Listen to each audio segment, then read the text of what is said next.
hemos estado hablando todo el tiempo, ya nos hemos dado cuenta que no necesitamos un gran equipo de producción para lograr un audiovisual con una calidad decente.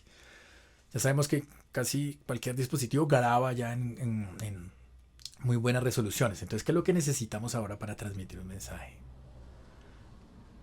Antes digamos, de empezar a grabar, pensemos en las películas que hemos visto, en lo que nos gusta, en las series que hemos visto, y de inmediato podemos llegar a la conclusión que no son imágenes fijas, ¿no? La cámara se mueve, está en diferentes ángulos, a veces es más amplia, a veces es más cerrada. Digamos, esto no es nada estático, ¿no? Esto que estamos hablando eh, es muy importante que también empecemos a conocer los términos para empezar a planear nuestro audiovisual y a conocer este audiovisual y hablar de composición. Aquí estamos hablando de los planos de la cámara, los ángulos de la cámara y los movimientos de la cámara, ¿no? Cuando hablamos de planos, estamos hablando básicamente de cuánto de la escena se va a ver en nuestra pantalla. En términos de audiovisuales se dice abrir el plano o cerrar el plano, ¿no? Entonces, entre más abierto, más se ve. Puedo llegar a ver toda una ciudad dependiendo de dónde esté, y entre más cerrado puedo llegar a ver una uña, una hormiga, dependiendo de un plano muy cerrado, ¿no? Entonces, esa, esa medida se llama plano. Vamos a hablar de los planos. Se mide y está, digamos, directamente relacionada, se toma como referencia el cuerpo humano para medir esto. Lo vamos a ver porque vamos a profundizar más en eso. Y es muy importante que es la unidad mínima de los audiovisuales con significado propio, ¿no? Cuando estamos hablando de las escenas están compuestas de estos planos, y ese plano, cada plano que uno graba, pues tiene un significado propio dentro del audiovisual. Es la más pequeñita de las unidades de un audiovisual. En general, el consejo que les voy a dar ahorita, que les voy a repetir más adelante cuando veamos los planos, es: entre más amplio es el plano, más información tiene y por lo tanto más largo debe ser. Entre más cortico, pues no es necesario que una persona se quede viendo la hormiga durante tanto tiempo, porque ya está. O digamos un reloj, ¿no? Vamos a hacer un plano muy cerrado de un reloj para mostrar la hora. Ya la vimos, podemos seguir adelante.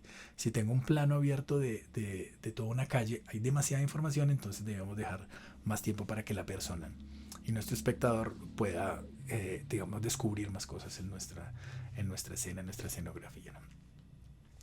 Cuando hablamos de ángulos de cámara, estamos hablando de la posición que tiene la cámara con respecto al sujeto que graba. También, digamos, desde el punto de vista de cómo está la cámara en cuanto al ángulo, ¿no?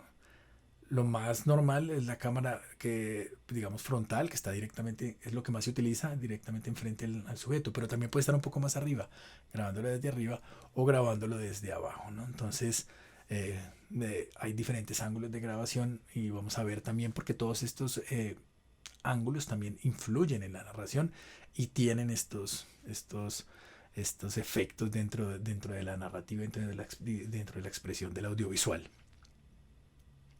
Y por último vamos a hablar también de unos movimientos de cámara. Entonces, cómo se mueve la cámara y también lo que aporta eso como estructura narrativa. El movimiento de cámara no es meramente estético, sino también vemos que tiene, digamos, una injerencia directa en lo que queremos decir y en lo que queremos narrar.